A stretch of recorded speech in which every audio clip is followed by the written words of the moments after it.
This segment is brought to you by Machinery Link. This year, rent your combine, own your future. We guarantee on-time delivery. Call today. Hi, I'm Jim Shroyer, Extension Wheat Specialist at Kansas State University. And I'm Erick DeWolf, Extension Plant Pathologist for Kansas State University. Today we're in McPherson County on the county wheat plot tours. Last week we were further south and a little bit southwest and looking at the wheat in that area of the state. And we've obviously moved a little further north into central Kansas. And one of the big issues in central Kansas this year has been winter damage, short wheat, drought-stressed wheat, and now we're seeing a lot of white heads in this part of the state. And that can be caused by environmental conditions, insects. Yep, insects. And one of the environmental conditions is what you have in your hand right there is hail damage. That's right, so there we are seeing a lot of white heads. If you remember around Mother's Day weekend, there was some pretty severe storms that had moved through McPherson County and delivered a fair bit of hail here not far from Mound Ridge. So what we're seeing now is some wheat plants that are showing a lot of white heads, as this particular one is showing, and also a lot of leaf tattering, stem damage that was done directly to these plants.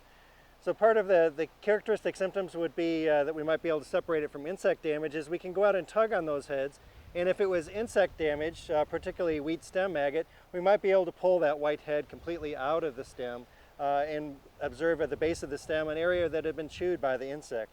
But this hail damaged wheat does not do that. It is still pretty well rooted or attached to that stem, and also will have that characteristic leaf tattering and also some direct hits on the stem from hailstones itself. You can see the stem damage and broken stem. This looks like Zorro almost. The stem's been damaged, hit a couple times there. Yeah, pretty sad. The other would be freeze damage, and we saw quite a bit of it last week.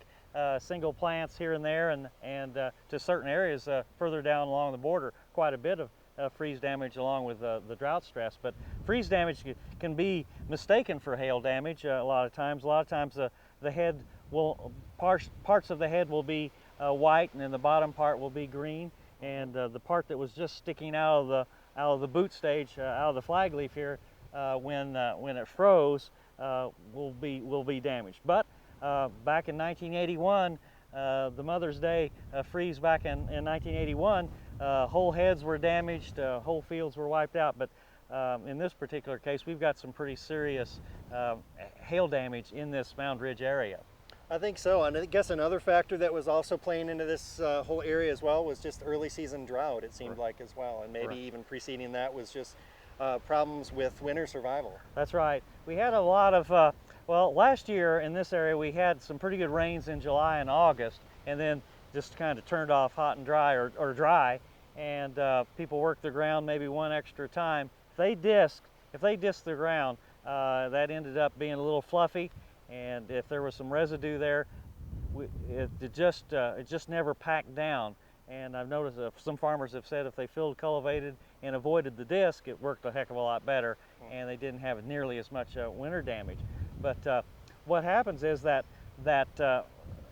fluffy ground in the fall, the plants never got well established, and then when that cold temperatures came in well, November, December, and then a real bad one in January, that cold air was able to penetrate right down into that soil and do extensive winter damage. And you don't have to go very far here and you find some extensive winter damage.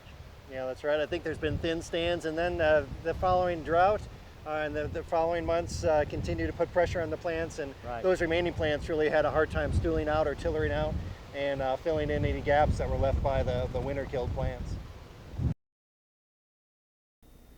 Tar Waters has what you need for all seasons for around the farm and home.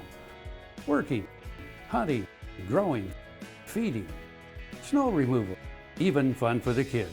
And a service department with experienced techs to help keep your equipment in top running condition. Tar Waters has a huge selection and the best prices. Tar Water Farm and Home, family owned and operated since 1978. They have what you need.